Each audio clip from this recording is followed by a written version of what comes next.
quand même le saluer. Elle a été développée sur les ordinateurs. Vous avez en gros le feu vert, il faut le signaler, de Michelin qui vous a dit on vous suit pour le développement de la machine. C'est pas rien, mine de rien, c'est quand même une sacrée preuve, voilà, j'allais dire une sorte de garantie, et ça vous fait une sorte de caution parce que ça veut dire que c'est sérieux.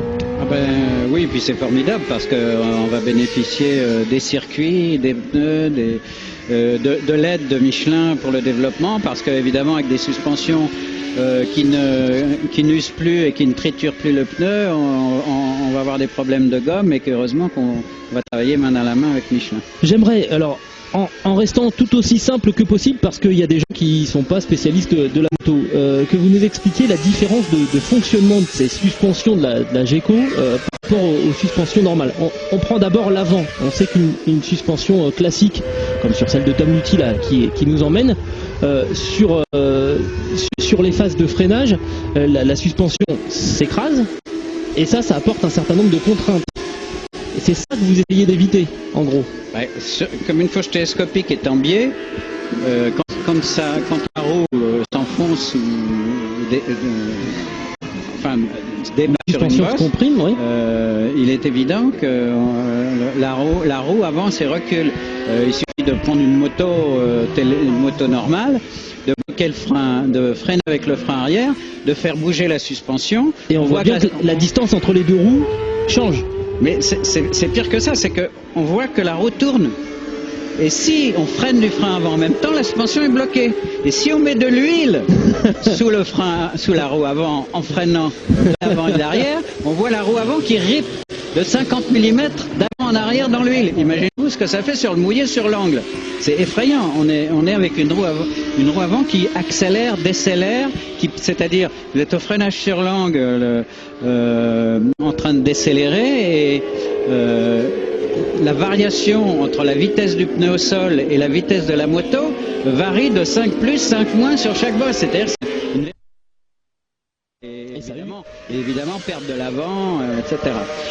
Et pendant ce temps-là, il y en a un qui s'en sort plutôt pas mal, même si ça ripe bien pour Johan Zarco, qui vient de réaliser le meilleur temps devant Julian Simon, une 49.867. Il est quand même impressionnant, hein, ce Johan, avec un nouveau casque. Pour Johan, je crois que son coéquipier aussi, enfin il y a une déco un petit peu particulière pour Johan et son coéquipier ce week-end. Il est quand même impressionnant. Ah, il a beaucoup progressé sous la pluie, c'est sûr. Laurent Felon le faisait tourner, il le fait d'ailleurs tourner à chaque fois qu'il pleut dans la région d'Avignon. Et s'il pleut pas, on sort le tuyau, on sort le jet, on arrose la piste. Et pendant ce temps-là, on apprend, on progresse énormément, la preuve en est. Il y a tous les partenaires historiques qui sont là. On a vu Michel Escudier qui est présent également ce week-end.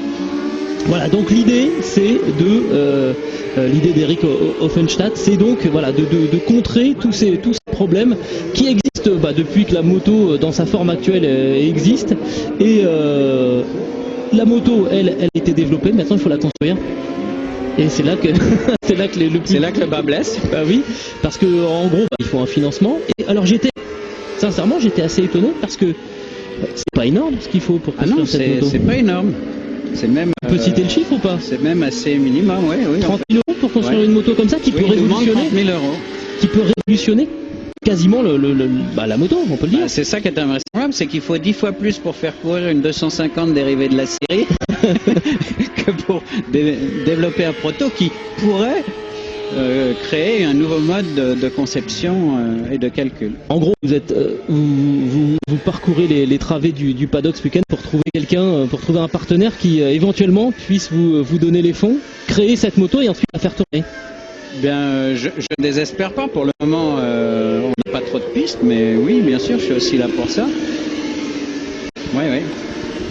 Enfin, par le passé, on a quand même eu des prototypes, on a vu aussi les tentatives, on a vu la Elf, je suis bien placé pour le savoir, qui a été créée il y a de nombreuses années par André de Cortance. On a vu Fjord, qui lui avait une suspension différente, qui est reprise d'ailleurs avec Christian Boudinot, qui lui aussi essaye de faire tourner sa moto. On a vu plusieurs... le week-end prochain sur ce circuit, le championnat d'Espagne. Avec Lucas Maya, justement, de Mont-de-Marsan, qui sera le pilote de cette moto, au moins pour cette preuve. Donc, Ils sont venus d'ailleurs tourner la semaine dernière un petit peu, ça s'est pas trop mal passé, même s'il y a eu une petite chute de Lucas. Donc il y a eu quand même des tentatives précédemment, vous dites, et vous on a bien compris que vous allez continuer à travailler, que tout n'était pas encore parfait, loin s'en faut. Donc maintenant il faut arriver à convaincre les gens qu'un autre système... Le problème, c'est que ça n'a rien à voir. À l'époque, justement, on dessinait tous au pif, que ce soit la elfe, la butte, la fiore, tout était dessiné au pif.